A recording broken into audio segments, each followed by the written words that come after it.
mà người luôn tranh chớ người ở tròn chạy xóa toàn theo môn tôn lời cái nhai ra mà say một là vui chót yên sân này môn niềm mà người luôn tranh chớ người ở tròn chạy xóa toàn theo môn tôn lời cái nhai ra mà say một là vui chót có tăng nghề lô cua lô nuôi đò nó giọt lần chết tao mà người đừng mong lên ngoài mùa về chỉ ta nào tuổi môn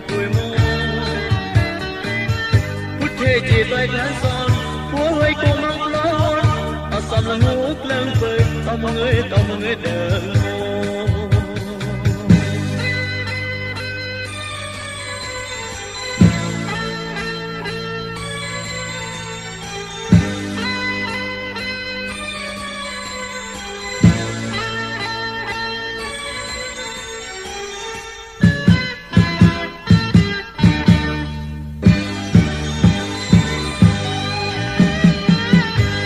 sân này môn niềm mà người luôn tranh chốn thế ở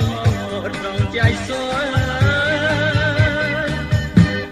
toàn theo môn tôn lời cả nhà ra mà say một là vui chót yên sân này môn niềm mà người luôn tranh chốn thế ở rong chạy xóa theo môn tôn lời cả nhà ra mà say một là vui chót đồ tôi vẫn nghe câu chúa lô nuôi tò nó giọt lần chết tao mà người đời môn lên ngôi mùa về chỉ ta nào tuổi môn phút thế chỉ tôi khán son chúa hơi cô mang lo ở sầm là ngút lên vơi tao mong người đừng